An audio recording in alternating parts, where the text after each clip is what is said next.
ఈ సహోదరులు ఎవరు? అనేక సహోదరులు.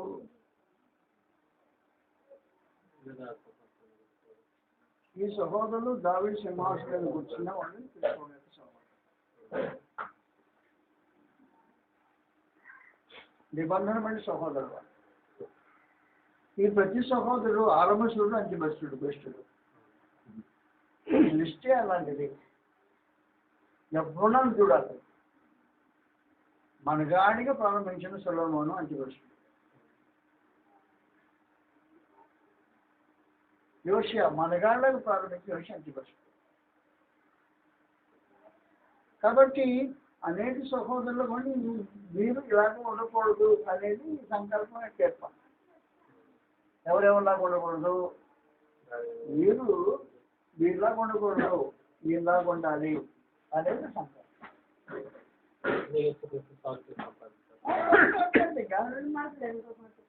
ఇలా 60 సంవత్సరాలు అంత్యభస్తులు కాకుండా ఉండాలి. ఇలా 60 సంవత్సరాలు అంత్యభస్తులు అంత్యభస్తులే.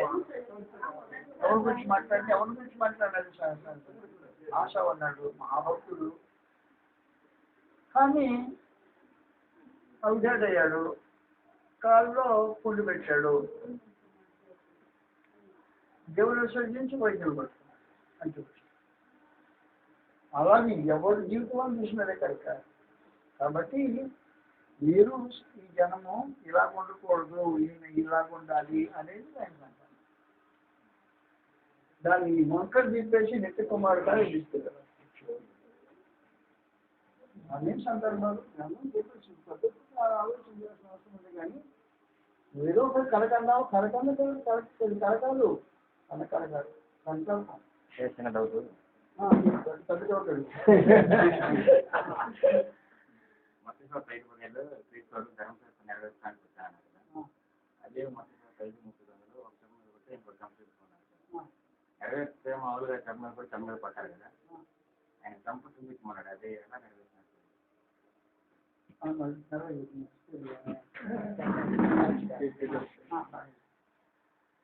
వారు ధర్మశాస్త్రాన్ని నెరవేర్చడానికి వచ్చాను.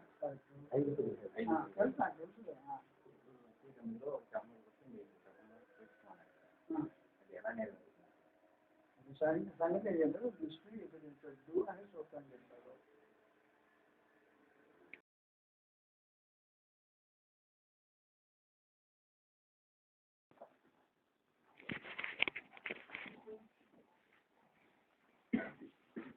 తండ్రి తన బిడ్డ యొక్క అనారోగ్యం దృష్టి తీసుకెళ్తే మాట్లాడుతున్నా. ఆ సందర్భాన్ని మధ్యలో జరిగిన ప్రాణం వచ్చింది. దాని బాధపడుతున్నానికి మనం ప్రారంభించాం. వాస్తవానికి ఏ డాక్టరు, ఏ వైద్యము తన మీద పనిచేయలేదు. ఎన్నో తిప్పలు పడి తనకు కలిగినదంతా వ్యయం చేసుకుని ఎంత మాత్రమే ప్రయోజనం లేకుండా మరింత సంకటపడను.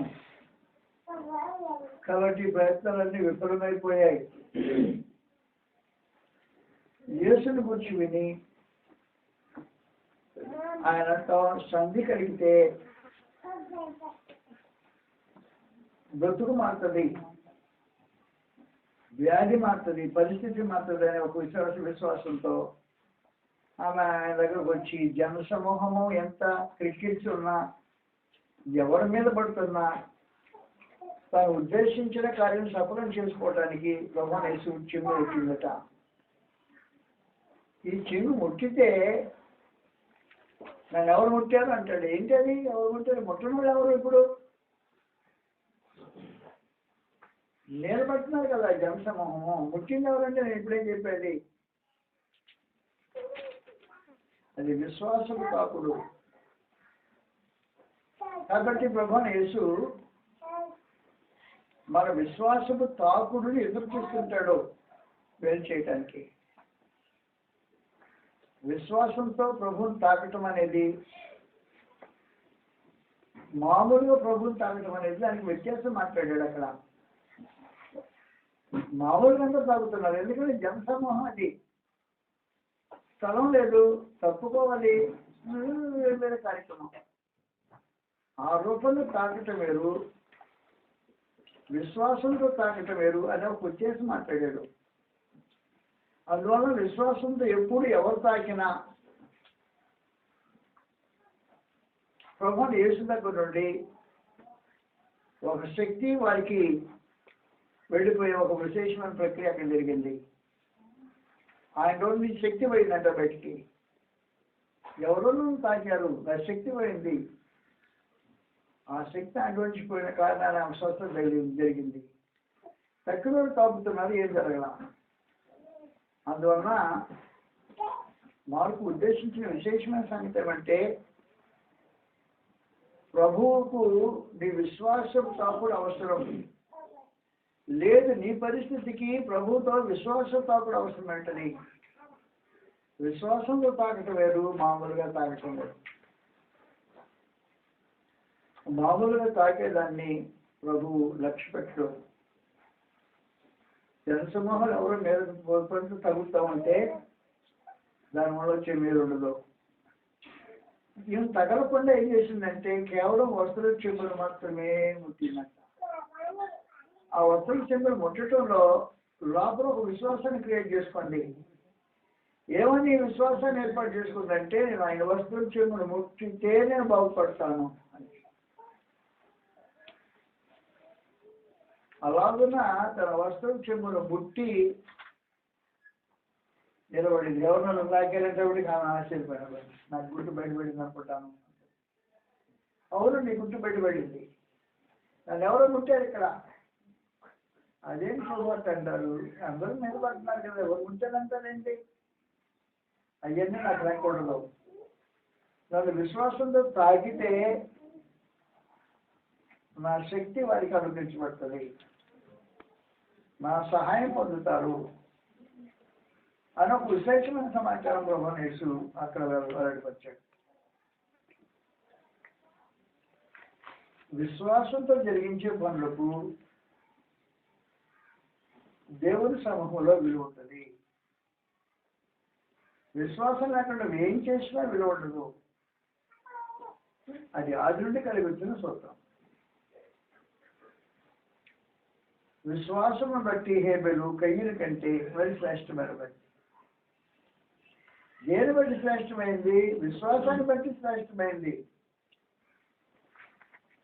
బలి అర్పించిన వాడు విశ్వాసాన్ని బట్టి బలి అర్పించాడు. అర్పణ తెచ్చిన వాడు మామూలుగా అర్పణ తీసుకొచ్చాడు. అలాగే అర్పణ అర్పించిన వాళ్ళు కయ్యూని అర్పించినట్లు అర్పణ తెచ్చిన వాళ్ళు ప్రభువుని యేసు తాగుతుంటే వాళ్ళకి ఏం వాళ్ళ దగ్గరికి ఏం పోలా. కానీ విశ్వాసము తాకుడు అనేది ఒక విశేషమైన సమాచారం. క్రీస్తు ప్రభువుని విశ్వాసంతో మనుషులు సంధించాలి. నమ్ముతుంది వల్ల అయితే నమ్మేవానికి సమస్తం సాధ్యం అవుతుంది అనుకో. ఆయన సమస్తం సాధ్యమే, కానీ ఆయన సాధ్యమని మీకు నమ్మకం సాధ్యమా? ఆయన సాధ్యమే, కానీ ఆయన సాధ్యమని మీకు నమ్మకం సాధ్యమా? ఆ అమ్మాయికి నమ్మకం ఏం సాధ్యమైందంటే ఈ వస్తువు చెంబులు ముట్టితే సరిపోతుంది. అనేక మంది వైద్యులు చేత నీకు డబ్బు అంతా ఖర్చు పెట్టి ఎంతో తిప్పుడు పడ్డావు కదా, ఇక్కడ డబ్బులు లేదు, దిబ్బులు లేదు. అందువల్ల ప్రభువు దగ్గరికి విశ్వాసంతో మనుషులు చేస్తే ఆయన ప్రభావంలో కొంత పంచుకోవటం, ఆయన శక్తిలో కొంత అనుభవించటం, ఆయన గుర్తింపును పొందటం, ఆయన సహవాసం కలిగి ఉండటం వల్ల విశేషమైన సంగతులు అనేక దాంట్లో కూడా ఉన్నాయి. అయిపోయింది కార్యక్రమం. ఆమెకు అర్థమైపోయింది, ఇక నన్ను పట్టేసేది. ఇప్పుడు ఈయన నేను రాయసం చేసే పని ఓపెన్ చేసేసాడు, బయటకు వచ్చేసింది ఆ పని. వివేచనప్పుడు ఏం జరిగిందంటే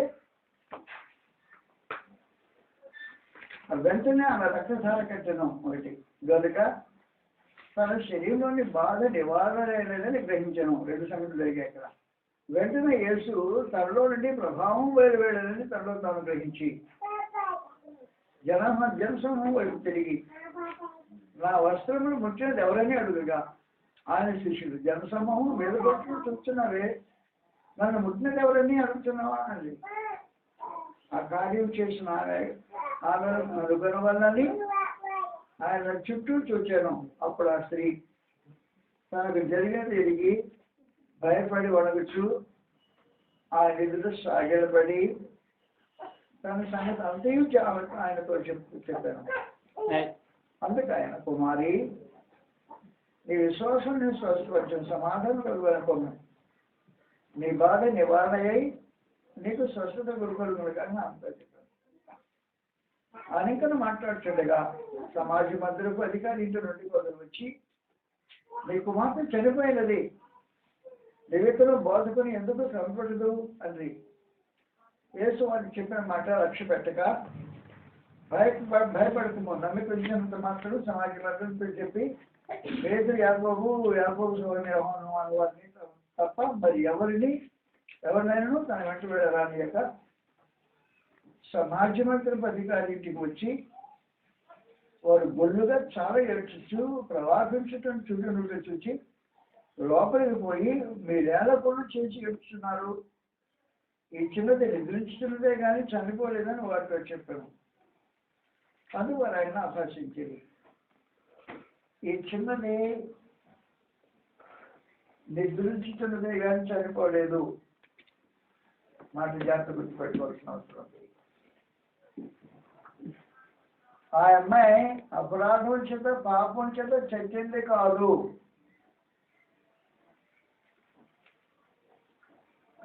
ఆత్మలో విశ్రమించుతున్నది మాత్రమే అనేసారు. ఇక్కడ వ్యత్యాసం ఉంది. సావుకు నిద్రకు వ్యత్యాసం ఉంది. పరిశుద్ధులు నిద్రిస్తారు, నీతిమంతులు మరణంలో నిద్రిస్తారు. అది నిద్ర వారికి, మరణం కాదు. కాబట్టి ఎవరికి చావు మరణమై ఉంటుందో వారు నీతిమంతులు అయి ఉంటారు. వారు పాపం వలన డ్యామేజ్ కలిగిన ఆత్మ కలిగిన వారు ఉంటారు. కాబట్టి అమ్మాయి వయసు 12 ఏళ్ళు అన్నాడు. 12 ఏళ్ల ప్రాయంలో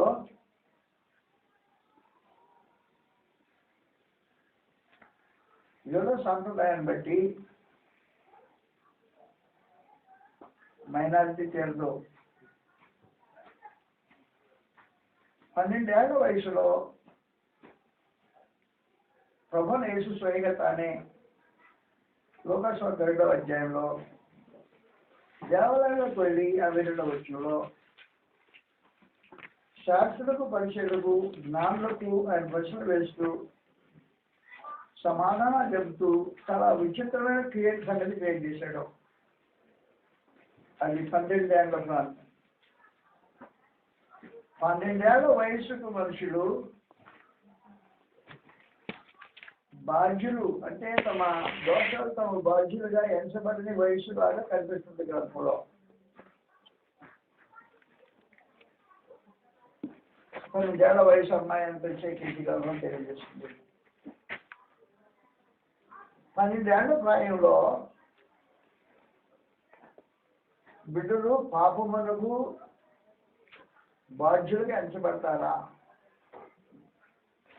పాపములకు బాధ్యులుగా ఎంచబడతారా?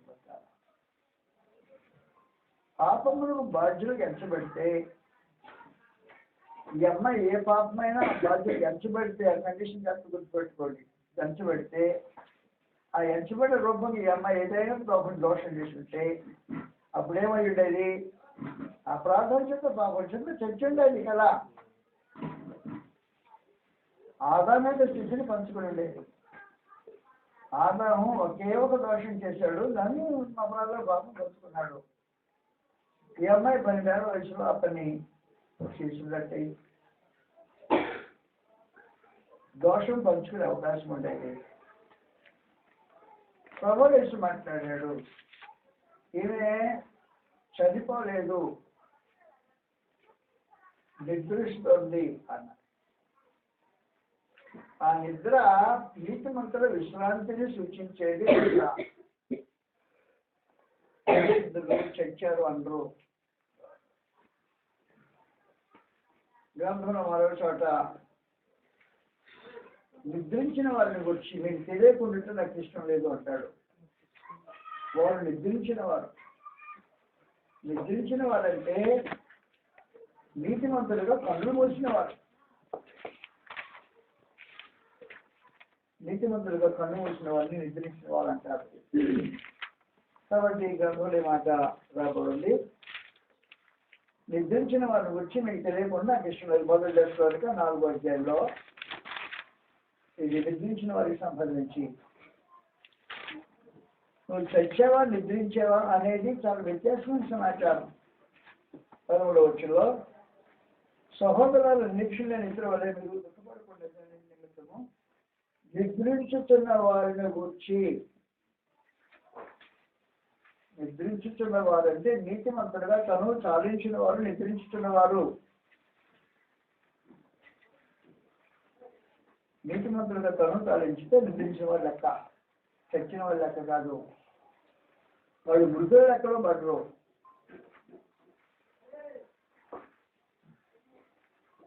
లోకాసు వార్తలో మార్పు ప్రశ్నవంతో లోకాసు వార్తలతో అమ్మ మాట 9వ అధ్యాయం.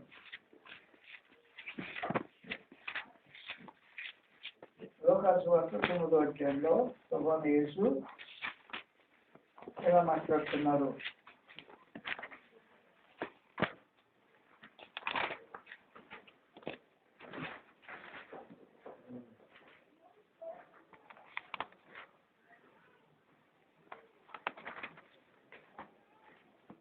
తొమ్మిదో అధ్యాయంలో లెక్క చూడండి 60వ వచనంలో 50 అయినను ఆ మర్యాదంతో నా వెంట రమ్మని చెప్పాను. అతడు నేను వెళ్ళి మొదట నా తల్లిని పాతి పెట్టి వచ్చినట్టు చదవమని మనం చేస్తున్నాం. అందుకే ఆయన మృతులు తమ మృతులను పాతి పెట్టుకోండేమో. మృతులు ఆత్మ సంబంధమైన మృతులు తమ మృతులను, ఆత్మలు చనిపోయి దేహాలు చాలించిన వారు మృతులు.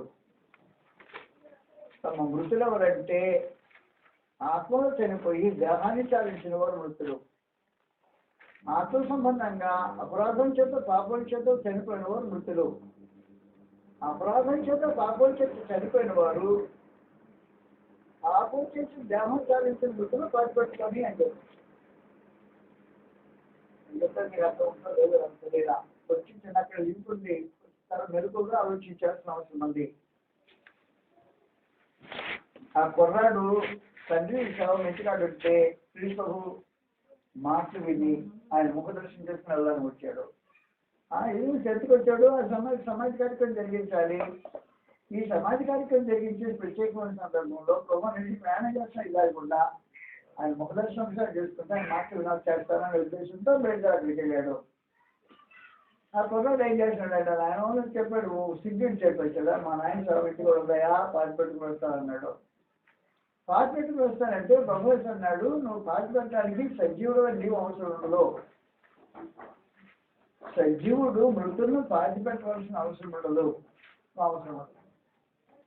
అక్కడ ఎవరున్నారు? మృతులు ఉన్నారు. ఎవరో మృతులు? ఆత్మలో చనిపోయిన మృతులు ఉన్నారు. అక్కడ ఆత్మలో చనిపోయిన మృతులు ఏం చేస్తారు అనమాట? ఆత్మలో చనిపోయి తను చాలించిన మృతులు పాతి పెట్టుకుంటారు. బయటకు వచ్చేదా? ఇక్కడ ఈ అమ్మాయి పరిస్థితి ఏంటి? మృతురాలు కాదు, నిద్రిస్తున్నది. కాబట్టి నీతిమంతులు తను చాలించితే నిద్రించినట్టు లెక్క పడతారు. వారిని నిద్రించిన వారు అంటారు. కాబట్టి ఇప్పుడు ఏమంటే నిద్రించిన వారు నీతిమంతులై తను చాలించితే నిద్రించిన వారికి లెక్క వస్తారు.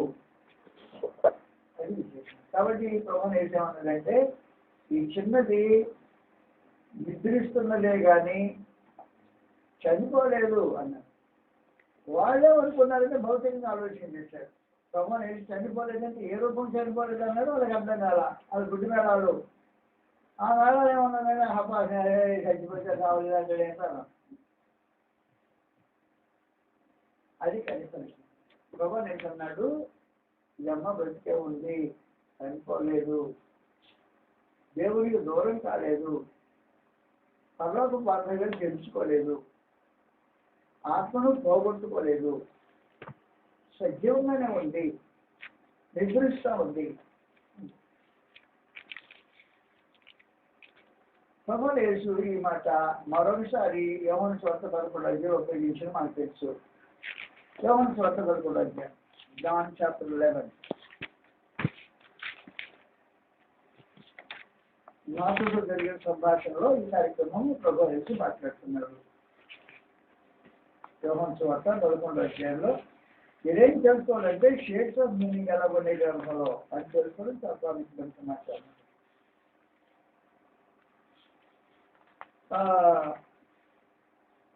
20వ వచనం నుండి 11వ అధ్యాయం. మార్త యేసు వచ్చుతున్నాడని విని ఆయన ఎదుర్కొని వెళ్ళింది కానీ మరి ఎందుకు పుట్టినాను. మార్త యేసుతో, ప్రభువా నీవు ఇక్కడ ఉండిన ఎడల నా సహోదరుడు చావకుండాను. ఇప్పుడైనా నీవు దేవుని ఏమడిగినా దేవుడిని కనుక అడుగుతాను. యేసుడు సహోదరుడు, నీ సహోదరుడు మనం లేచిన అంత చెప్పగా మార్త ఆయనతో, అంతే మనం పునరుద్ధానముగా లేచిందని ఎరుగుతున్నాను. అందుకు యేసు, పునరుద్ధానము జీవం నేనే, నా యందు విశ్వాసం ఉంచేవాడు చనిపోయిన బ్రతికను, బ్రతికను ఆయన విశ్వాసం వచ్చేవాడు ఆయన అడిగించాను. ఏ మాట నమ్ముతున్నావా అని అవును ప్రభువా, నువ్వు లోకంలోకి రావాల్సిన దేవుని కుమారుడు అని క్రీస్తు అని నమ్ముతున్నాను అనుకుంటున్నాను. అది ఒక విశేషమైన నమ్మకం. అది ఇది లోకానికి రావాల్సిన దేవుని కుమారుడు క్రీస్తు నమ్ముతున్నా అని చెప్పేసిందంట. కాబట్టి ప్రభు యేసు అక్కడికి వచ్చేసి దానికి ముందుగా ప్రభు యేసు ఏం చెప్పాడంటే, మన సహోదరైన లాజరు నిద్రించుతున్నాడని కదా 11వ అధ్యాయంలో ఈ మాట ప్రభు యేసు మాట్లాడేసేసాడు. అలాగే 11వ వచ్చింది, మన స్నేహితుడు లాజరు నిద్రించుతున్నాడు. ఆ మాట మీద గుర్తుపెట్టుకోవాలి. నిద్రించుట అనేది దేహవేద విశ్రాంతి, ఆత్మ చావలేదు, నిద్రిస్తున్నాడు. లాజరు ఆత్మీయంగా చనిపోయిన వాడు కాదు, నిద్రిస్తున్నవాడు. అలాగనే ఈ చిన్నది నిద్రించుతున్నది, ఆత్మ చావలేదు. అనుభవం వేసి మాట్లాడితే వాడు ఏం చేశాడంటే, ఇంకేంటి చనిపోతే అన్నారు. అరే చావంటే మీకు అర్థం కాలేదు, నేనేం చెప్పేసి చావంటే అపరాధం చేత పాపం చేత దేవుడి దగ్గర నుంచి వేరై తను సాధించేవనుకో చచ్చిన లెక్క అయితే సమాచారం. అది నిద్ర లెక్క కాదు, చచ్చిన లెక్క. కానీ దేవుడితో సహవాసం తెచ్చుకోకుండా తగులు సాధిస్తే అది నిద్ర లెక్క. కాబట్టి చిన్నది 10 వయసు పిల్లల దేవుడితో సహవాస భాగాన్ని తెలుసుకున్నట్లేదు. అపరాధం చేత పాపం చేత చచ్చిన స్థితిలో లేనట్టుంది. అందులో ద్రోహం వేసామన్నదని అమ్మ అనిపిస్తూ ఉంది. దాన్ని అపహాసం చేయాల్సిన అవసరం లేదు. కాబట్టి తెలియని వాళ్ళు సత్యం తెలియనాడు, సత్యాన్ని అపహాసం చేయడం అనేది సహజమైన సంగతి. ఇదిగో మీకు ఉల్లిపోయి ఉంది. సత్యం చేయలేకపోతే తెలిసిన మనుషులు చేసేస్తుంటారు. రైట్. అప్పుడేం జరిగిందంటే ప్రభు యేసు లోపలికి వెళ్ళిపోయి చిన్న తెలుస్తుందని చెప్తే వాడు అపహాసం. అందుకు అయితే ఆయన అందరినీ బయటికి పంపివేసి ఆ చిన్నదాని తండ్రులను తనతో ఉన్న వాటిని వెంట పెట్టుకొని ఆ చిన్నది పడిన గదిలోకి వెళ్ళి ఆ చిన్నదాన్ని చేయబట్టుకొని సరిపాకుని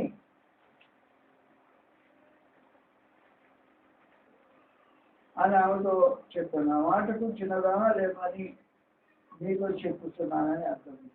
వెంటనే ఆ చిన్నది లేచి నడవసాగి. ఆమె 12 సంవత్సరాల వయసు కలిగి.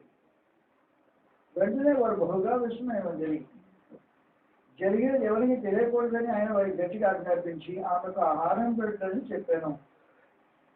ప్రభు యేసును సంధించితే స్థితి వాడుతుంది. స్థితి ఏం మారింది? నిద్రించిన స్థితిలో నుంచి లేపబడి ఆ మాట చెప్పాడు, మన స్నేహితులు రాజు నిద్రిస్తున్నాడు, మనం లేపుతామండి అన్నాడే. అది కార్యక్రమం. ప్రభు యేసు నిద్రించిన బిడ్డలను లేపేశాడు. చనిపోయిన ఆమెను భౌతికమా కొనసాగించిన ఆమెను గుర్తించాడు. కాబట్టి ప్రభువుని యేసును సంధించితే మనుషుల జీవితాల్లో, వారి ప్రవర్తనలో, వారి వ్యక్తిత్వంలో మార్పు కలుగుతుంది అనే ఒక విశేషమైన సంగతి ఆయా కోణాల్లో ఏదైనా మాట్లాడుతూనే వచ్చాడు. అయిపోయింది. ఆయన అక్కడ బయలుదేరి స్వదేశంలోకి రాక ఆయన శిష్యులు నిలబడించింది.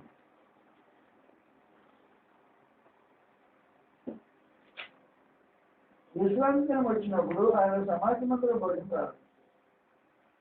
అనేక బోధన ఆశ్చర్యపడి ఈ సంగతులు ఇతనికి ఎక్కడి నుండి వచ్చానో, ఇతనికి ఏమైనా జ్ఞానం ఎక్కడిది, ఇతని చేతుల్లో ఇది అద్భుతం చేయబడుతున్నది ఇదేమి, ఇతను మరీ కుమారుడు కాదా, ఇతను యాకోబు, యోసేపు, యూదా, సీమోను అనువారి సహోదరులకు వడ్లవాడు కాదా,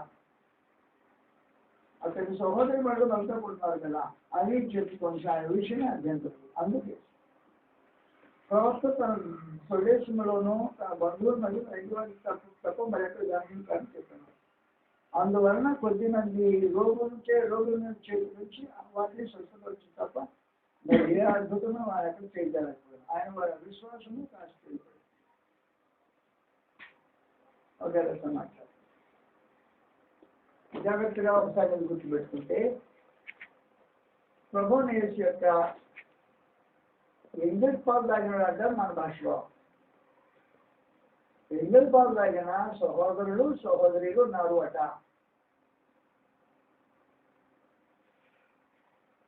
సహోదరు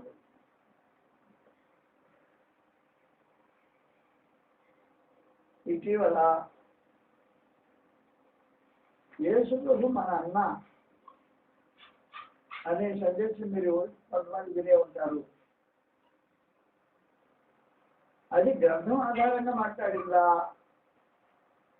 సొంత ఉద్దేశంతో మాట్లాడిందా ఆలోచించాలి. యేసు ప్రభు మన అన్న అనాలంటే హక్కు కలిగిన వారు ఎవరు? హక్కు కలిగిన వారు ఆయనతో తోడబుట్టిన వాళ్ళు. ఆయన తాను ఒక రూప్ కిందంటే ఒక రూప్ అంటే ఏమంటారు, గొప్ప కింద జీవించిన వారు, ఒక ఇంట్లో భోజనం చేసిన వారు, ఒక తల్లి గర్భంకి పుట్టినవారు. వారు ఒక నలుగురు మగాళ్ళు, కొద్దిద్దరు మంది, ఇద్దరు ఆడవాళ్ళు ఉన్నట్టు గ్రంథం తెలియజేస్తుంది. కుటుంబంలో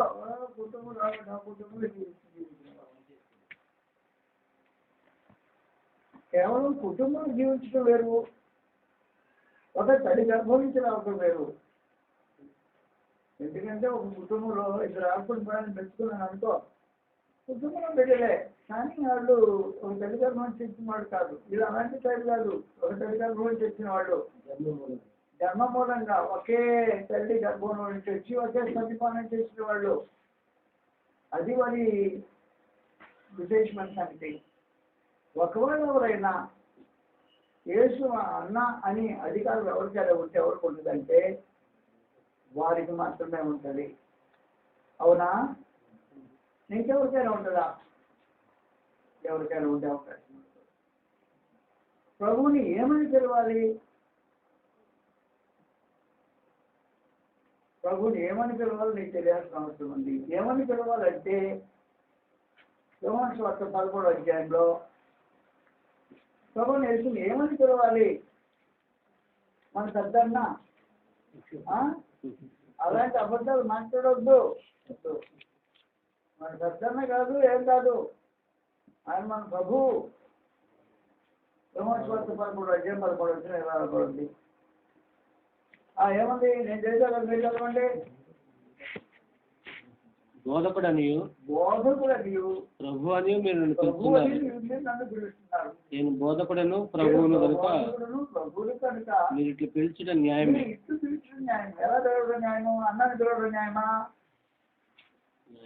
కాదు. ఏది పిలవడం న్యాయం అనేదో ఎవరు చెప్పాలి? ప్రభువుని ఏది చెప్పాలి? నువ్వే చెప్పాలి. నువ్వే తీర్మానించేది. మా పెద్దన్న నేను తీర్మానం చేసేది కాదు, ఆయన తీర్మానం చేయాలేమని భయపడే వాళ్ళు. బోధకుడు అనియు ప్రభు అనియు మీరు నన్ను పిలుచున్నారు, అలా తిరుగుతుంది న్యాయమే. ఎందుకు నేను బోధకుడు ప్రభువుని కాబట్టి నన్ను అలా తిరుగుతుంది న్యాయమే. అలా తిరుగుతుంది.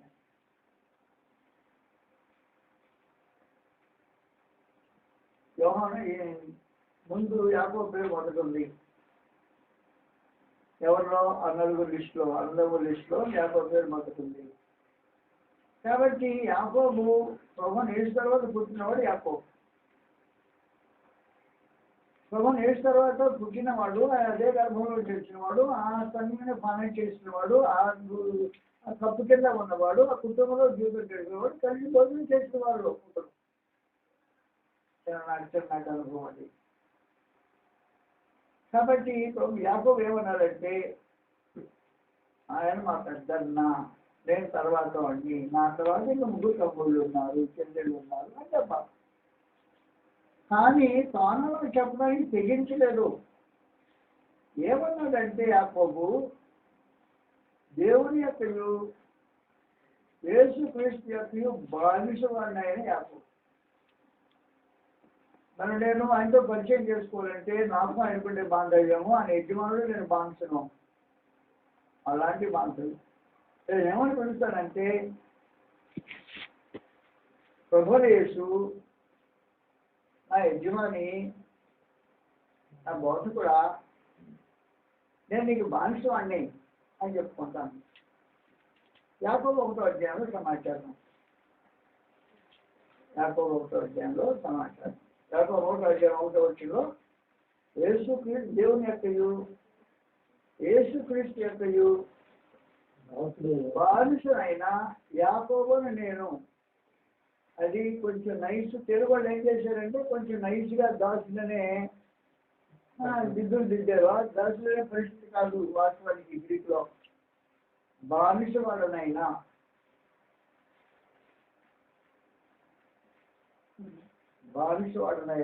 యాకోబు నేను. అదే సొంత తల్లి గర్భం నుంచి వచ్చి ఒకే ఇంట్లో బ్రతికి ఒకే భోజనం చేసి పెరిగి పెద్దవాళ్ళై వారు బాధ్యతగా మాట్లాడుకునేటప్పుడు యాకోబు ఏమన్నాడంటే, నేను యేసుక్రీస్తు వారి యొక్క బానిసవాడిని. నేను అన్నాంటానికి నేను ఏం మాట్లాడుకోను ఆయన అన్నాంటానికి. ఆయన పరలోక సంబంధం, నేను భూమి వాడిని. ఆయన శాశ్వతుడు, నేను తాత్కాలికుడిని.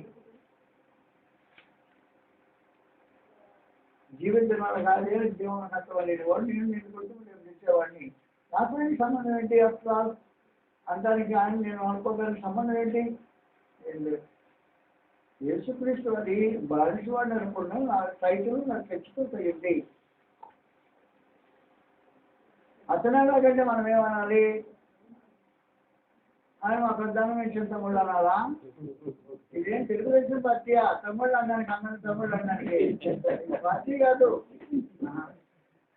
తమ్ముళ్ళు అంటే ఈయన అన్న అంటే అది కాదు, ఇది కాదు. అసలు తెలుగుదేశం పార్టీ కాదు, సంఘం. అంత తమ్ముళ్ళు ఉంటారు ఇక్కడ. ఎవరుంటారంటే యజమానుడు, బానిసులు ఉంటారు. శరీరం ఉంటుంది, శరీరం అవయవాలు ఉంటాయి. అలాంటిది బాంధవ్యం ఇది. అందుకని ఆయన ఏం చెప్పాడంటే, నేను ప్రభువును, నేను బోధకుడును, ప్రభువును కనుక మీరు నన్ను అలా పిలవడం న్యాయమే. నన్ను బోధకుడని ప్రభువుని మీరు పిలుస్తున్నారు. పిలుపులో ఏం తప్పు లేదు. అన్నాన్ని పిలిస్తే తప్పు వచ్చింది.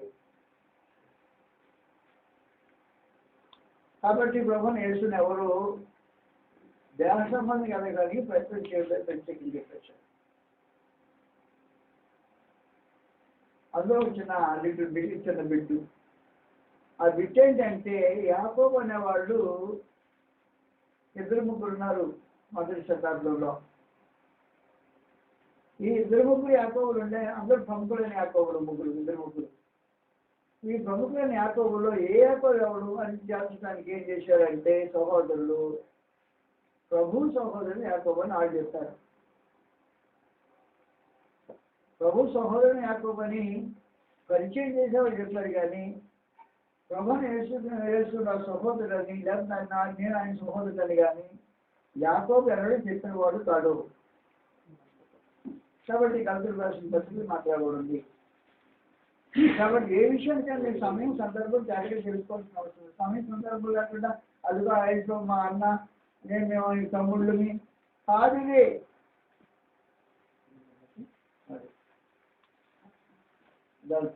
రెండో అధ్యాయంలో చెప్పేశాడు. ఇక్కడ వాళ్ళు యాకోబు అంటే ఎవరు ఏ యాకోబు అని తెలియని వాళ్ళు కన్ఫ్యూజ్ అయిపోతుంటారని దానికి సంబంధించి ఏం చెప్పాడంటే క్రీస్తు సహోదరుని ప్రభు సహోదరుని యాకోబు అని.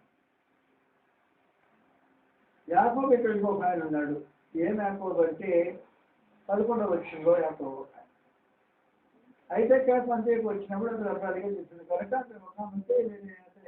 57గా యాకోబు నుండి కొందరు రాకమునకు అతడు అనుజులతో భోజనం చేసింది కానీ వారు రాగానే సున్నత పొందిన 20 అయిపోయిన తర్వాత 1వ అధ్యాయంలో 19 రోజున రాబడింది. అటుపైన 3 సంవత్సరాల తర్వాత నీ కేవలం పరిచయం చేసిన విషయంలోకి వచ్చి అతనితో ఉంటుంది. అతన్ని తప్ప అపోస్తుల్లో మరి ఎవరైనా నేను చూడలేదు కానీ ప్రభు యొక్క సహోదరులు యాకోబును మాత్రం చూచుతిని అని. యాకోబులు ఎక్కువగా ఉన్నాం కారణాన యాకోబు ఎవరు యాకోబు అని చెప్పడానికి ఉద్దేశించి ప్రభు యొక్క సహోదరుని యాకోబు అని ఇతరులు అతన్ని పరిచయం చేశాడే కానీ యాకోబు స్వయంగా తానే నేను ప్రభు యొక్క సహోదరుని చెప్పుకోవాలా. యాకోబు తానే ప్రభు యొక్క సహోదరుని చెప్పుకోకపోతే మనం ప్రభుని యేసు యొక్క సహోదరుని చెప్పుకోవడానికి మీకు ధైర్యం ఇచ్చిన వాడు ఎవరు? సాధారణ అక్కడ వచ్చేసింది.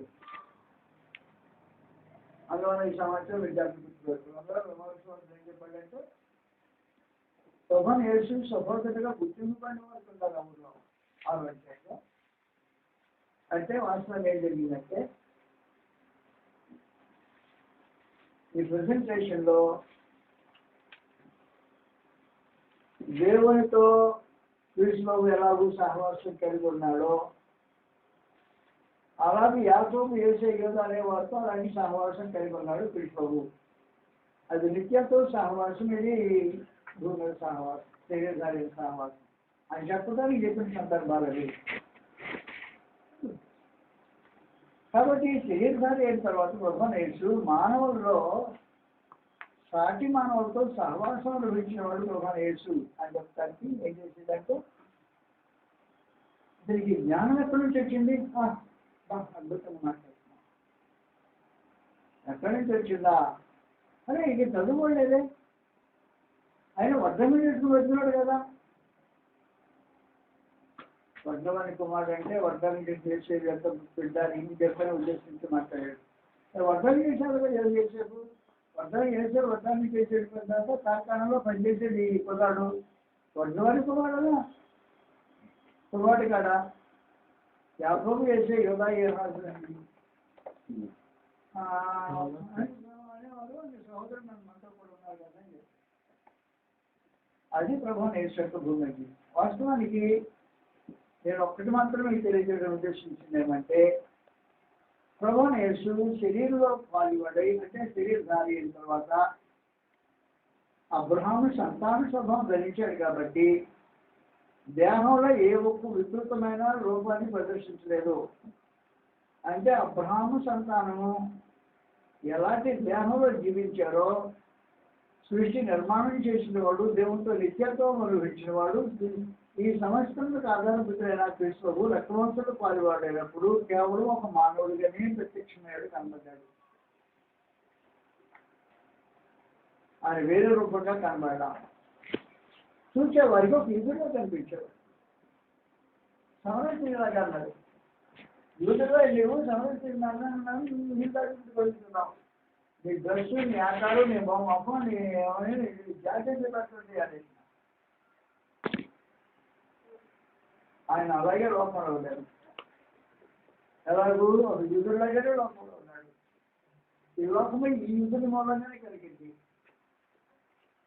ఈ యూదుడే ఈ లోకాన్ని చేసిన వాడు. ఆ యూదుడు లోకాన్ని చేసి ఆ యూదులాగానే కనిపించే ప్రత్యక్షమయ్యాడు. నేను ఎవరనుకుంటున్నా అనుకోవట్లా. అందువల్ల ప్రభువుని యేసు మనం ఆలోచన చేసినప్పుడు తన ఘనతను చాటుకోకుండా, తన మహిమను ప్రదర్శించకుండా,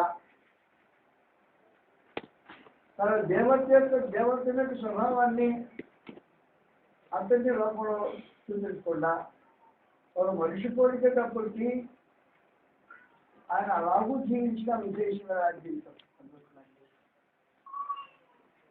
వాళ్ళ కొద్దిగా శక్తి సంబంధాలంటే ఏం చేస్తుంటారు మనుషులు? ప్రదర్శించుకోవడం ప్రయత్నం చేస్తారు. కొంచెం ఎక్కువ తెలిసి ఉంటే దాన్ని ప్రదర్శించుకోవడం మనిషి ప్రయత్నం చేస్తుంటాడు. కొంచెం విద్య ఉంటే ఆ విద్యను ప్రదర్శించుకోవడం ప్రయత్నం చేస్తుంటాడు. ఒక అంతస్తు ఉంటే అంతస్తు చూపించుకోవడం ప్రయత్నం చేస్తుంటాడు. ఒక పాండిత్యం ఉంటే పాండిత్యాన్ని పూర్తించడానికి ప్రయత్నం చేస్తుంటాడు. ప్రభావితం ఒక సామాన్య నరుడిగా కనిపించాడు. సామాన్య నరుల్లో నుంచి మనిషి గుర్తించుకోలే, ఏమనుకున్నా తెలుసునా నేను అని ఒక కోల్పోతున్నా. అలాంటి కార్యం జరిగించేవాడు ప్రభానేష్. ప్రభానేష్ యొక్క జీవిత అనుభవం ఉండే ఒక విశేషమైన సంగతి ఏంటంటే, సారీ అన్నారు కదా, ఆ సారీత్వం అంటే మీకు తెలిస్తే కదా సారీ పోరాటానికి ఏంటి సారీత్యం? దేవత్వం దేహంలో నివాసం చేస్తూ ఈ దేహంలో ఉన్నవాడు సృష్టిని చేసిన మహనీయుడైన వాడు, సముద్రాన్ని బంధించి వాడు తెలిపేసిన మహనీయుడు, ఆకాశ నక్షత్రం నేను గణాన్ని అంతటి తన మనసు నిర్వహించగలిగిన మహాగృహధరుడు, భూమి మీద ఒక సామాన్యమైన మనిషిగా జరుగుతూ నేను ఒక ప్రత్యేకమైన వ్యక్తిని అన్నట్టు ప్రదర్శించుకోలేదు. కృష్ణ సౌరభ్యం రావాలా, నిఘా రావాలా, అరూపం రావాలా? వచ్చిద్దా? ఎందుకు వచ్చింది? నాకు సంగతి దగ్గర నేను మరగానే పోగొట్టడం మొదలెట్టివి. ఇంకెక్కడి నుంచి కృష్ణ సౌరభ్యం దగ్గరికి? అది కృష్ణ సౌరభ్యం కాదు. అందువల్ల కృష్ణ సారూప్యం అనే మాటకు నిర్వచనం తెలియని వాడు కృష్ణ సారూప్యం గురించి మాట్లాడిన హక్కు లేని వాడు పెట్టాడు. పోజులు పట్టకూడదు. దాంట్లో నేనేమనుకుంటున్నావు? పండితుడిని నేనేమనుకుంటున్నావు?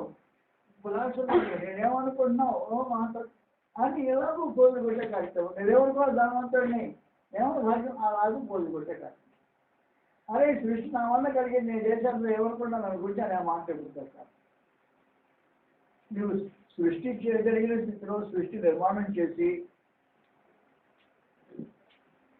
సామాన్యమైన మానవుడుగా నువ్వు మసులుకోగలిగినప్పుడు నీకు క్రీస్తుని సారూప్యం వస్తుంది అని అర్థం. నా మాట నీకు అర్థమవుతుంది. నా గొడవ ఏమైనా నోటి కూడా సినిమా మాట్లాడతాడు, కానీ నీకు అర్థమవుతుంది నా గొడవకి. అది క్రీస్తు సారూప్యం. దాని గురించి మాట్లాడేవాడు ప్రేమ అని ఇలాంటి చిన్న మాటలు మాట్లాడే చర్చేసే కార్యక్రమం జరిగింది. క్రీస్తు సారూప్యం అవుతుందా? ఖచ్చితంగా. అసలు భూమిని సృష్టించామనుకో, మా మధ్యలో ఉన్నామనుకో, నేను పక్కన పద్దాలు ఉంటాయా? ఉండవు. ఆ రూపమర్శనం సృష్టి గురించి మాట్లాడకపోతుంది, లేకపోతే ఉండదు. చిన్న సమాచారం కాదు. ప్రభునేసు దేవత్వంలో నిత్యత్వంలో దేవుడితో నివాసం చేసిన ఆయన ఒక పూరి కార్తీక జీవిత అనుభవానికి వచ్చి సొంత ఊళ్ళో ఇల్లు లేని వాడు ఒక చిన్న పట్టణానికి వచ్చి జీవన వ్యాపారం గడిపోవడానికి ఒక వృత్తి రూపాన కార్పెంటర్ అయిన వాడు ఒక నజీవతమైన పట్టణానికి వచ్చి ఆ పట్టణంలో చిన్న సవాలు వేసుకున్నాడు. ఆ దీంట్లో ఉన్నది ఏదో నాకు తెలియదు. ఆ జీవనస్థితిలో బ్రతికే ఆ ఇంట్లో ఈయన ఒక బాలుడిగా పెరిగి తగ్గిన 6 పిల్లలు రవాణా 6 పిల్లలు 6 పిల్లలు 7 పిల్లలు 7-10 సార్లు ఎగవాలి అక్క ఇంట్లో పూరింట్లో. అది దీనస్థితి అండి. ఆ పూరింట్లో 7 కంచాలు ఎగవాలి. తల్లి ఉంటే 8 కంచాలు, తండ్రి లేదు కాబట్టి 7 కంచాలు లెక్కాయి. ఆ 7 కంచాలు పూరింట్లో ఎగవాలి. అందరూ కుర్చీ కలిసి తింటే ఎంత స్థలమట్టుదో ఆ స్థలం బతికినట్టు వయస్సు. అందుకని వారు అన్నారు, వీడు పడ్డవానికి మాకు కదా, యాకోబు యేసే యూదా సీమోను అనేవాడు వాడి సహోదరులు కదా, సహోదరులు వాళ్ళు మనతో తెలుసు, వాడికి తెలుసు కదా, ఈయనకే కనిపించింది అదే నిజంగా ఎవరో తెలుసుంటే మాట్లాడించా. వాళ్ళు మాట్లాడినప్పుడు ఏంటో నన్ను అలాగంటున్నారు, నేను ఎవరో అని అని అని చర్మం కూడా వచ్చినవాడు కాదు, అలా కూడా చెల్లించిన వాళ్ళు. ఆ రూపం రావాలంటే ఎన్ని జన్మలు ఎత్తాలో నిజంగా నాకు తెలియదు. భౌతికంగా ఏ జన్మలు లేవు, విశ్వలోని జన్మంతో ఒకే జన్మ ఎత్తాలి. ఆ ఎత్తడానికి ఏం ఏం కడగండి పట్టుకుంటుంది తెలియదు. అలాంటి రూపంలో మనుషులు ఆలోచించేసినప్పుడు క్రైస్తవుడు ఎలాంటి వ్యక్తులు ఉంటాడో మనం అర్థం చేసుకోవాలి. క్యారెక్టర్ ఎలాగో తీర్చిదిద్దబడుతుంది. ఏంటో మీకు అనిపించి మాట్లాడుతుంది, ఏంటి ఎలా కనబడుతున్నాను, మీకు ఎలా కనబడుతుందా అని ఒకసారి గుడ్లు వేయడంతో సత్సంగా అయిపోతుంది పరిస్థితి. కానీ దేవత్వంలో దేవునితో పాటు నేను నిత్యత్వం అనుభవించి వచ్చాను. ఇక్కడికి ఈ సృష్టి నేను చేస్తే ఉందిరా, ఇక్కడ ఉండదు, లేకపోతే ఉండదు. ఈ సముద్రానికి అడ్డగడ్డ వేసాను, తల వెలిగించాను నేనేనా, ఈ పర్వతాన్ని నా చేతి పనులు నేను మధ్యలో ఉన్నాను, ఏమనుకున్నాను మీరు ఉద్దేశం దాని గురించి అని అడగదు. వీడికి ఎక్కడి నుంచి వచ్చింది జ్ఞానం అంటే, ఎక్కడి నుంచి వచ్చింది సృష్టికర్త జ్ఞానం, ఎక్కడి నుంచి వచ్చింది అడగొచ్చిన ప్రశ్న. వీడికి ఎక్కడి నుంచి వచ్చింది జ్ఞానం? వీడు తల్లిదండ్రులు మనం వెలుగు కదా, వీడు విద్యలేని పాములు కదా, వీడు అన్నదమ్ములు పేదవాడు కదా, మన దగ్గర ఉండేవాడు కదా, వీళ్ళు ఎక్కడి నుంచి వచ్చిందంటే ఎవరో నీకు నీ జీవితం అర్థమవుతుంది. కాబట్టి బ్రహ్మనిషాల జీవించాడంటే ఎంత మహోన్నతుడో అంత ఈ దేహంలో ఉండిపోయాడు.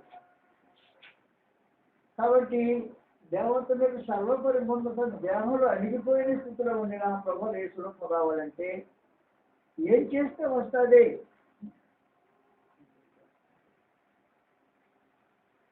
కాబట్టి ఏం చేసేదంటే మాకు వారు ఏమనుకున్నాను చెల్లించుకున్నా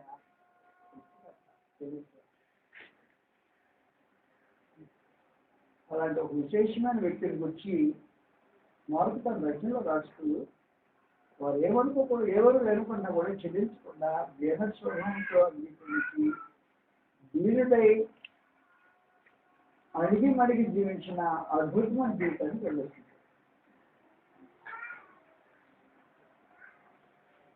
బ్రేక్ వల్ల అచ్చం బ్రేక్ తీసుకొని వద్దాం.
చెప్పుకొని తన విషయం అభ్యర్థులు. అందుకే ప్రవక్త తన స్వదేశంలోనూ తన బంధువుల్లోనూ తన ఇంటి వారిలో తప్ప మరి ఎక్కడో దానికి చెప్పారు. అయిపోయిన తర్వాత ప్రత్యేకించి అప్పనేసి తన పోస్టును బంధించి ఒక కార్యక్రమం.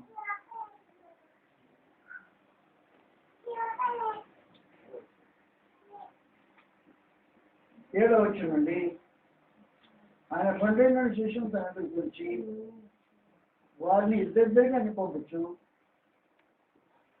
అపవిత్రాత్మ మీద వారి అధికారులు వచ్చి ప్రయాణం కొరకు చేతికలను తప్ప రొట్టెనైనను జాడినైనను సంచిలో సొమ్మాయిను తీసుకున్నాక చెప్పులు తొడుక్కొనరు. వీళ్ళ వేసుకొని వద్దరు వారికి అభ్యర్థించి ఆయన వారితో ఇచ్చారు. మీరు ఎక్కడో ఇంట్లో ప్రవేశించారో అక్కడ నుండి మీరు బయలుదేరే వరకు అయితేనే బస్సు. ఏ స్థలమైన దేవుడు మిమ్మల్ని చేర్చుకోనక మీ మాట వినకుంటే మీరు అక్కడ నుండి బయలుదేరినప్పుడు వారి మీద సాక్ష్యం వచ్చేటప్పుడు మీ పాదముల కింద ధూళివేయండి. కాగా వాళ్ళు బయలుదేరి మారు మనసు పొందవాలని ప్రకటిస్తూ అనేక దయములు వెళ్ళగొట్టుతూ నూనె రాశి రోగమును స్వస్థపరుచుకుంది. ఇలా నూనె రాశి అనే ఆచారము యూదుల సంబంధమైన ఆచారము. నూనె రాశి ప్రార్థన చేయటం అనేది యూదుల ఆచారం. అంతేకాని నూనె డబ్బాలని అమ్మే ఆచారం లేదు. నూనె డబ్బాలు అమ్ముతారు. తెలుసో లేదో నాకు తెలియదు. ఒక మీటింగ్ జరిగింది. ఆ మీటింగ్లో బెయిలీ గారు లాంటి పెద్దోళ్ళు మాట్లాడారు. అయిపోయింది. నేను కూడా మాట్లాడాను. అయిపోయిన తర్వాత ఒక తల్లి ఒక నూనె చేశారు అడ్డు పెట్టుకుని నన్ను బట్టి నచ్చుతూ వెళ్తాను.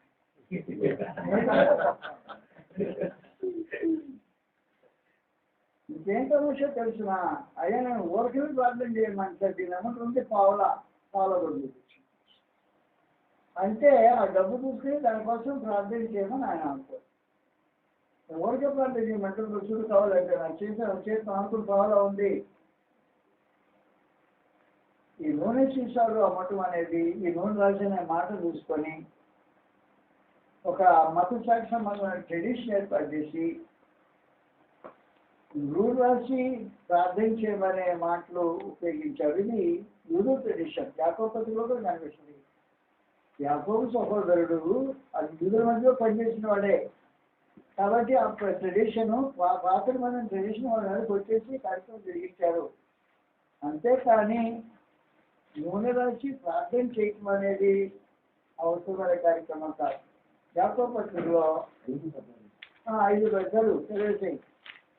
మీరు ఎవరైనా రోగి ఉన్నాడా అక్కడ సంఘం పెద్దలు పిలిపించాలి. వారు ప్రభు నామమున అతని నూనె రాసి అతని కొరకు ప్రార్థన చేయాలి. ఇది నూనె రాసి ప్రార్థన కార్యక్రమం. అందువల్ల అది యోగ మతకు సంబంధమైన ప్రాచీన ఆచారం. ఈ ఆచారము యూదుల మధ్యలో జరుగుతుంటే కార్యక్రమం. ఇది క్రైస్తవులకు సంబంధించింది కాదు. ఇప్పుడు ఈ అపోస్తులు మా ముందు ప్రధాన యోగే గ్రామాలకు పంపుతున్నాడు. యోగే గ్రామాలకు పంపినప్పుడు యోగే గ్రామాలకు సంబంధించిన ఆచార వ్యవహారాలకు సంబంధించిన కార్యక్రమాలు చూపించాడు. అంటే వాస్తవానికి ఏం జరుగుతుందంటే నేను మీ ఊరు వచ్చాను, దగ్గూరు కాబట్టి నన్ను గుర్తించడం కష్టం. చిన్న గ్రామం అనుకున్నాను మీ ఊరే. ఊరి సెంటర్లోకి నేను వచ్చి నిలబడ్డాను. నేను ఊరి సెంటర్లోకి నిలబడితే ఏదో కదా నేను ఎవరింటికి పోకూడదు, సెంటర్లోకి నిలబడాలి. నిలబడితే ఆ ఊరి సభ్యులు ఏం చేస్తుంటారంటే గౌరవం కలిగిన వాళ్ళు ఇది యూజులే మనోడే డ్రెస్ మనోడు డ్రెస్సే ఆకారం మనోడు డ్రెస్సే కాబట్టి వచ్చేసి ఇంటికి తీసుకెళ్తారు. ఇంటికి తీసుకెళ్ళి వసతులు ఏర్పాటు చేసి ఒకవేళ పశువులు అంటే పశువులు కూడా వసతులు ఏర్పాటు చేసి నన్ను పోషించి పంపించారు. అది యోగా సమాజపు నాగరికత. మనోడు మనం ఎవరు వచ్చాడు ఎవరు పట్టించుకోడు ఎవరు దాని ఉంటాడు. కానీ అలా కాదు, ఏదో సాంప్రదాయం అలాంటిది కాదు. ఆ ఊరి పెద్దల్లో ఎవడైనా ఒకడు ఆ ఊరికి వచ్చిన వాడిని ఎవరో గుర్తించి జాతీయుడైతే యూదుడైతే తమ ఇంటి నుంచి ఆతిథ్యం చేస్తారు. ఈ ఆతిథ్యం అనే కార్యక్రమం ఆదికాండ 24లో పుట్టిన ఆచారం అనుసరించింది. ఆదికాండ 24 అయితే మీకు బాగా తెలుసు కదా. రాహేలు బయటకు వచ్చి మా ఇంటికాడ మ్యాథ్ చాలా ఉంది, పశువులు కూడా మ్యాథ్ ఉంది, మీకు కూడా పోవడం అకామిడేషన్ ఉంది, మీరు బయటికి రండి అని పిలిపించారు. ఆ టైప్లో ఉంటుంది అన్నమాట యూదులాచారం పెంచుతారు. వచ్చింది ఎక్కడో దేశం నుంచి వచ్చారు. 10 ఒంటులతో వచ్చాడు ఆ మనిషి. 10 ఒంటులతో పరివారం 10 ఒంటులు బొట్లు కలిసి బాగా నిలబడితే అమ్మ కాస్త నీడిపోయేవాడిని. నేను నీకు వస్తా నీ ఒంటుకోవు ఆ రోజు ఒంటికి వచ్చింది. మా ఇంటికాడ చాలా గడ్డి ఉంది, మేత ఉంది, ఈ పశువులు అక్కడ కట్టేసుకోవచ్చు, మా ఇంటికాడ భోజనం ఉంది, వసతులు ఉంది, రెడీ అంది. విరాజిది వారి యోగా మతం ఆచారం అక్కడ పుట్టింది. పుట్టి యోగా మతంలో ఆచారం దిగిపోయింది. కాబట్టి యూదుడెవడు ఒక రాజ్య కోసం ఎదురు వెళ్ళకల్లా, లేకపోతే ఎక్కడైనా వసతి గృహం ఎక్కడైనా ఉంటుందా అని ఎదురు చూడక్కర్లా, ఎవరైనా ఆలోచించక్కర్లా. సంఘపు పెద్దలు అతిథి ప్రియులు కనుక సహజంగానే వాళ్ళు తీసుకుంటుంది కాబట్టి ఏదో సంఘటన ఏం చేస్తుంటారంటే అదే దృష్టి ఆతిథ్యం చేస్తుంటారు. ఆ కారణం వంటి ప్రభు ఏం చెప్పాడంటే మీరు చేసి కళ్ళు చూసుకోండి, 2 అంకెలు చూసుకోవద్దు.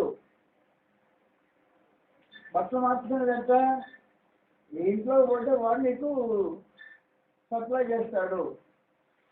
అలా కార్యక్రమం అనమాట. ఇదే సాంప్రదాయం ప్రకారం ప్రభు నేర్చుకోగలుగుతాడు. ఆచే సాంప్రదాయం ప్రకారం ఆయన ఏం చేసిందంటే రూమ్ రాసి గదులు బాగు చేయమని చెప్పేసి కార్యక్రమం. అది ఇది నీకేం ఇంట్లో ఉండాల్సిన అవసరం లేదు, అది సమాచారం దాటిపోవాల్సిన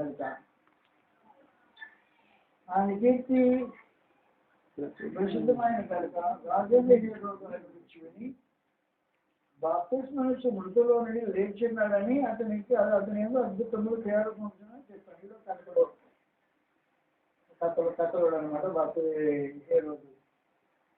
హేరోదు ఒక చెడిపోయిన మనసు కలిగిన వాడు. తన సహోదరుని పిలుపు భార్యను ముంచుకున్నవాడు. వీడు ఆ గుంపుడు వ్యక్తితో జీవితం కొనసాగించుతూ బాప్తిస్మం నుంచి యోహాను వలన హాని కలుగుతుందని ఎరిగిన వాడై ఆమె మాటలను బట్టి ఇతన్ని జట్టాల్లో వేయించారు. యోహాను ఎంతకాలం బ్రతుకుంటే అంతకాలం మా ఇద్దరి అనైతిక సంబంధం కొనసాగదు అని భయపడిన హెరోదియాకు అనైతిక సంబంధం కావాలి. హెరోదుతో తన సహోదరుని భార్య, అది కూడా రాజే, ఆ భార్యను పిలుపుని వదిలిపెట్టేసింది. వీళ్ళకి విచారం తీసి వీళ్ళకి వెళ్ళిపోయింది. హెరోది అంటే వెళ్ళిపోయింది. హెరోది తీసుకొని పెడితే ఆమెను బాప్తిస్మం ఇచ్చి ఆమెను ఒప్పుకోవాలి. ఏ తప్పు రాని సహోదరుని భార్య ఉంచుకోక న్యాయం కాదు అని చెప్పి గద్దించారంట. ఈ గద్దింపు ఆమెని వీడు మాకు పన్నీడు మా ఇద్దరు ముడి పన్నీడు ఎలాగైనా బతుకుతే మనిషిది కాదు, పోతే కానీ మా ముడి ఈ అక్రమ సంబంధం కొనసాగడానికి వీళ్ళేదో ఆలోచించేసింది. ఒక పూట పడుతుంది, ఎన్ని కుట్రలు బందినా కుదరలా. ఏ రోజుకు ఒక భయం. అతను ప్రవక్తని దైవజనులని భయపడుతుండేవాడు. భయపడితే మొత్తానికి ఆమెను బట్టి జైల్లో వేశాడు. జైల్లో వేసి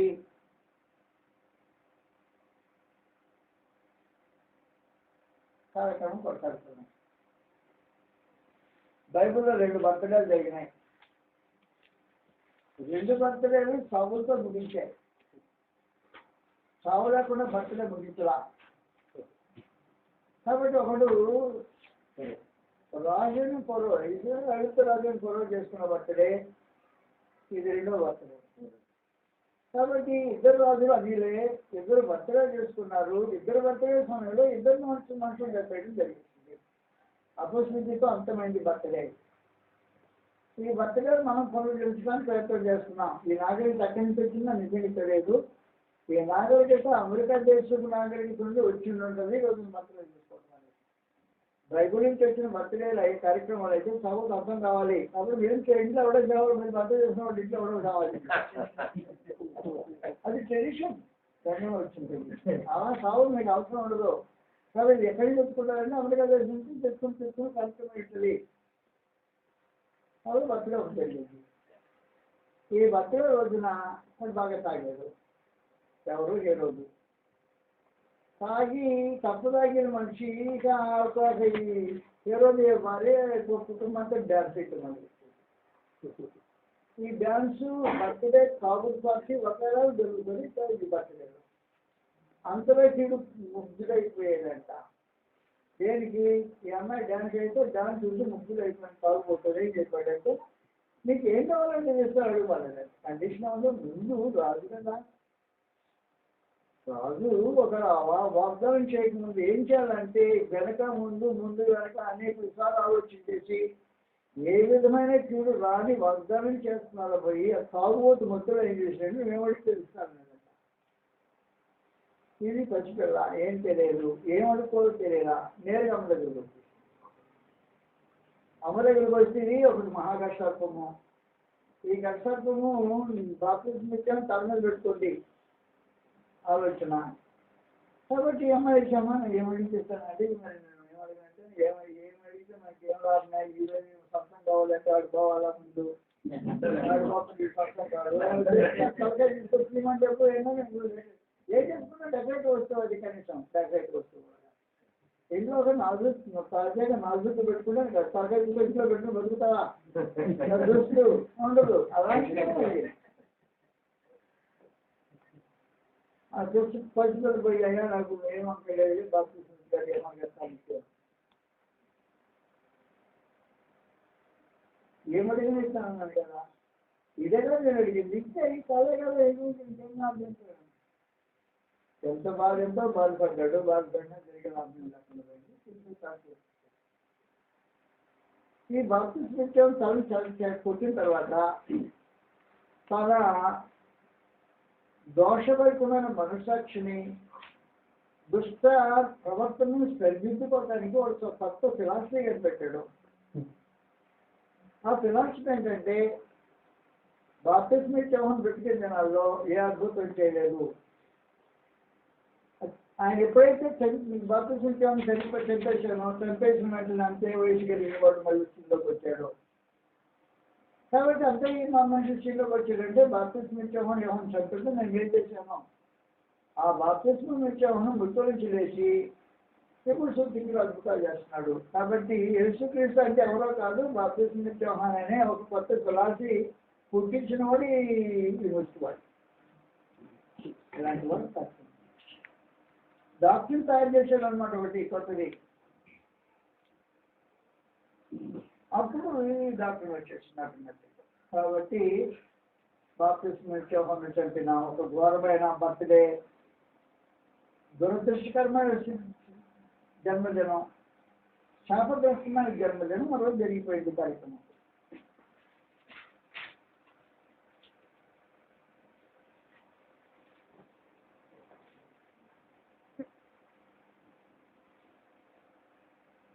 అయిపోయిన తర్వాత ప్రభువైన యేసు ఆ ప్రాంతం తీర్మానం చేశాడు.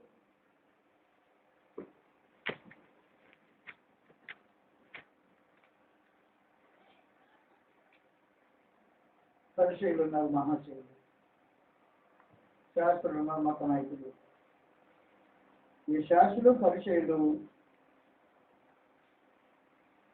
దేవుని సంకల్పంలో నిరాకరించిన మనుషులు.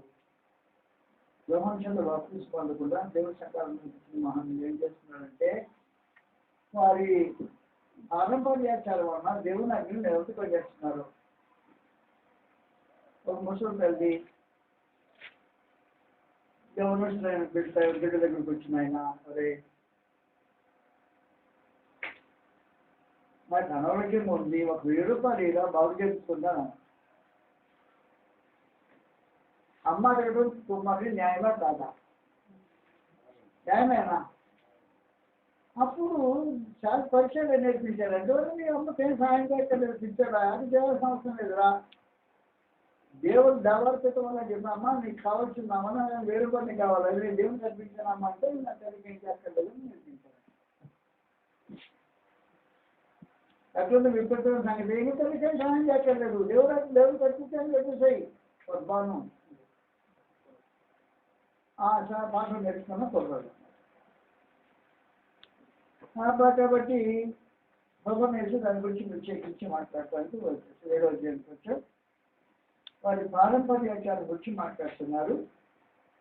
చేతులు కట్టుకోకుండా భోజనం చేశారంట అపోస్తలులు. అది పెద్ద కేసు. చేతులు కట్టుకోవడానికి భోజనం చేస్తారంటే పెద్దలు పారంపర్యాచారం మీరే కదా. చేతులు కొడుకు కూడా భోజనం చేస్తే పారంపర్యాచారం వీరినట్టు అభివృద్ధుడైనట్టు లెక్క. అది శీలో గుర్తొచ్చి ప్రభనేశ్వర శిష్యుల గ్రామం వస్తే ప్రభనేది ఎవరు చెప్తారు? ఇది మా పారంపర్యం, మా పెద్దలు పారంపర్యం చెప్పింది. చెడు వరకు కూడా భోజనం చేసే దోషం కదా. అరే బాబు మీ పారంపర్యాలు చెడుకు పుట్టినవి, మంచి పేరు పుట్టినవి కాదు అని చెప్పి ప్రభనేశ్వర ఏం చెప్పాడంటే ఈ ప్రత్యేక మంత్రాన్ని చెప్పాడు. 7వ వచ్చిందండి. మీరు దేవుని ఆజ్ఞలు విడిచిపెట్టి మనుషుల పారంపర్యాన్ని భయపడుతున్నారు. మీరు మీరు మీ పారంపర్యాన్ని భయపడుతున్న వారి దేవుని ఆజ్ఞను బుద్ధిగా నిరాకరించున్నారు. మీ తల్లిదండ్రులను ఘనపరచమని తల్లినైనా దూషించే వారికి మనశిక్ష విధింపడం భవిష్యత్తు చెప్తుంది కదా. అయినా మీరు ఒకరు తల్లినైనా తల్లిని చూచి నా వల్ల నీకు ప్రయోజనకరమైన ఏదో అది గొప్పను అనగా దేవార్తలు చెప్పునేలా తన తల్లినైనా తల్లిగా ఏమి చేయనియక మీరు నియమించిన ఈ పారంపర్య దేవుడు వాక్యం అర్థం చేయదు. ఇటువంటి అనేకమైన చేస్తున్నాను. అనేకమైన పారంపర్యాచారాలు కనిపించేశారు. తల్లిదండ్రులు కనపరచాల్సిన అవసరం లేదు. ఎవరు చెప్పారు? దేవుడు ధర్మం చెప్పేది. కానీ నేను చెప్పే పారంపర్యం అంటే వెంబడికి వెళ్ళి నాయన గొడ్లో బాగా 1000 రూపాయలు ఇలా చూపించుకుంటాను అని వెంబడికి వెళ్ళి అని నువ్వు చేయాల్సిన అవసరం లేదే. నీ తల్లిదండ్రులు సహాయం చేయాల్సిన అవసరం లేదు. సర్వానుమానం ఈ 1000 రూపాయలు కావాలన్నా ఆ 1000 రూపాయలు నేను దేవునికి అర్పిస్తున్నానని చెప్తే నీ తల్లిదండ్రులు చూడాల్సిన అవసరం లేదు అని చెప్పారంట. కాబట్టి అదే చెప్తున్నారు ఈ పారంపర్యం దేవుడు ఎలాగున్నా భక్తిహీనమైన పరిశీలన శాస్త్రులు దైవ నియమాన్ని తిప్పువేస్తూ అనుకూలమైన సంగతులు మాత్రమే మాట్లాడుతూ దేవుని వాక్యాన్ని ఎంతమంది ఇచ్చే కార్యక్రమంలో ప్రభావం వేసి సంగతి వారితో మాట్లాడి గట్టిగా ఎదిరించి వారి పారంపర్యాలకు అదే సమాచారం తెలియజేశారు. ఆయన కూడా చూసి ఏంటో ప్రవేశించి రసాయనిక తెలియకుండా అనుకోండి కానీ ఆయన మరుగేళ్ళు లేకపోయాడు. ప్రభావేసి ఎక్కడ దాగడానికి అవకాశం లేదు. ఒక ఇంట్లో ప్రవేశించి పరిచయం విశ్రాంతి అనుకున్నాడంట. ఆ ఇంట్లో ప్రవేశించిన తర్వాత కాసేపు కూడా రహస్యం కూడా రాకపోయాడు. ఎందుకంటే కొండ మీద కట్టబడిన పట్టణం మరుగేళ్ళలో నెలలు. ప్రభావం వేసిన దీపము కొండ మీద కట్టబడిన పట్టణం లాంటిది. ఆయన మరుగు లేకుండా బహిరంగంగా తేటగా తెలియజేయబడిన పరిస్థితి పడింది. అభ్యర్థాసం పడిన చిన్న కుమార్తె గారు ఒక స్త్రీ ఆయన విరిగొచ్చి వెంటనే వచ్చి ఆయన పాదవులు పడిన ఆ స్త్రీ సురసరి పెరికయ వంశంలో పుట్టిన స్త్రీలు చేస్తున్నారు. ఆమె తన కుమార్తెల్లో నుండి ఆ దైవను వెళ్ళగొట్టమని ఆయన వేడుకొని ఆయన ఆమెను చూసి పిల్లలు మొత్తం పొందవలను పిల్లదొడ్లు కుక్కలు పోయేట్టు తన ఇష్టం కాలేదు. అందుకు ఆమె చిన్నప్పుడు అయితే కుక్కపిల్లలు కూడా బల్లకిల్లో ఉండని చిన్నపిల్లలు వెళ్ళని చిన్నపిల్లలు కూడా అని అంటున్నారు. కాబట్టి ఏ మాట చెప్పినందుకు వెళ్ళము నేను కుమార్తెను వెళ్ళిపోయానని ఆమెతో చెప్పాను. ఆమె ఇంటికి వచ్చి తన కుమార్తె ఆ మంచి మీద పండుకొని ఇంకా వెళ్ళింది. దైవం వదిలిపోయి చూసాను. అలాగే ప్రభు యేసు అన్య స్త్రీకి చేసిన ఒక అద్భుతమైన కార్యక్రమం.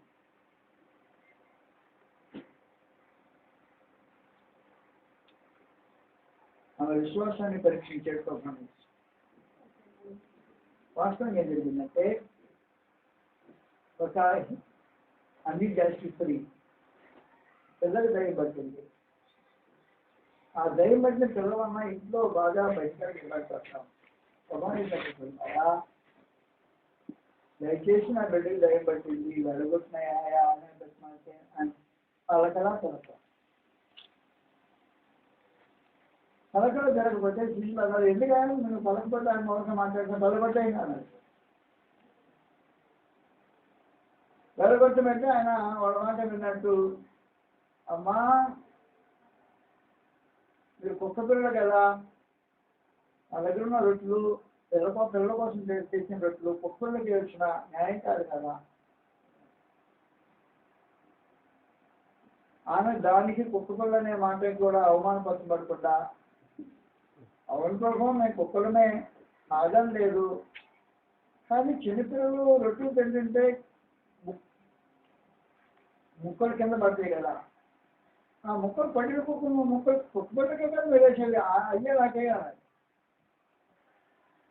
అలాంటి విశ్వాసాన్ని బట్టి ప్రభు యేసు ముగ్గురై ఆ బిడ్డకు స్వస్థత చేసిన కార్యక్రమం మా టీచర్ విషయం బాగుపడింది విశేషమైన కార్యక్రమం. కాబట్టి వాస్తవానికి మార్పు చూపించిన సమాచారం ఏమంటే ప్రభు యేసు దగ్గరికి విశ్వాసంతో వచ్చేవంతో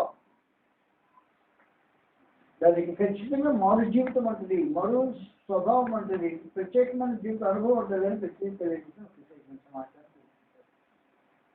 ఇలా వికసించుకుంటూ మార్పు వెళ్ళిపోయి చివరికి వచ్చేసాం. ఒక విచిత్రమైన గాథ ఏంటంటే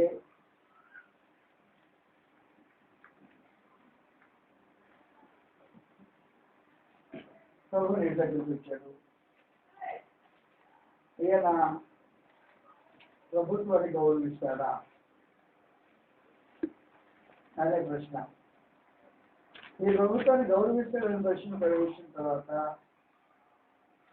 అక్కడికి వచ్చారు బోధకుడు, నువ్వు సత్యవంతులని దేవుడు సత్యం బోధించినావని ఏమైనా లక్ష్య పెట్టవని మా మాట లేనివాడిని ఎదుగుతున్నాం. నీకు ఏమి తెలుస్తున్నది కైసరి బోధించింది కదా అని మాత్రం చెప్పిన 5 యేసు వారి వేషధాన్ని అడిగి చరిత్రను అడిగి వేషధారులను ఎందుకు చదువుతున్నారు, పనులు రోజు ఒకటి చూపుడు అనే వారితో చెప్పగా వారు ఆయన ఎందుకు ధ్యానంలో తెచ్చింది. అప్పుడు ఆయన ఈ రూపమును పైరాత ఎవరిని అని అడిగారు. వారి కైసులు తగ్గి అందుకు ఆయన అలాగైతే కైసులకు దేవునికి ఇచ్చే, నీ డబ్బులు కైసులకి ఇచ్చే, నీ రూపము నీ పైరాత ఎవరిది, దేవుని స్వరూపం దేవుని పోలేదు కదా, ఈ రూపం ఎవరిది దేవుడి కదా, దేవునికి ఇచ్చుకో, ఆ డబ్బు కైసులకి ఇచ్చాయి. ఆ మాటకు రాష్ట్ర వెళ్ళిపోయి వెళ్ళిపోతుంది. పునరుద్ధానం లేదని చెప్పి చదువుతారు పెద్ద తెగ. ఈ తెగ పునరుద్ధానం లేదని చెప్పి చదువుతారు. అలా పెద్ద ప్రశ్న వచ్చింది. పునరుద్ధానం లేదంటే చిక్కేవలే మా చేతిలో అన్నాం. ఎంత చిక్కాను మీ చేతిలో ఏమిటి చెప్పకపోవడం ఏంటి? మా ధర్మశాస్త్రం ప్రకారం మోషే ఏం చెప్పాడు, ఒకడు పిల్లలు చనిపోతే ఆమె ఆ చనిపోయిన వాడికి తమ్ముడు చేసుకోవాలి, ఆ మొదటి తమ్ముడు పుట్టిన మొదటి బిడ్డ 11 సంతానం అవుతుంది అని చెప్పాడు. అలాగనే మా ఊర్లో 7 మగవాళ్ళు ఉన్నారు. ఆయన చేసుకున్నాడు, మొదటి వాడు చేసుకున్నాడు, అది సంతానాన్ని పెట్టాడు. ఆ తమ్ముడు చేసుకున్నాడు, వాడు సంతానాన్ని పెట్టాడు. అలా 7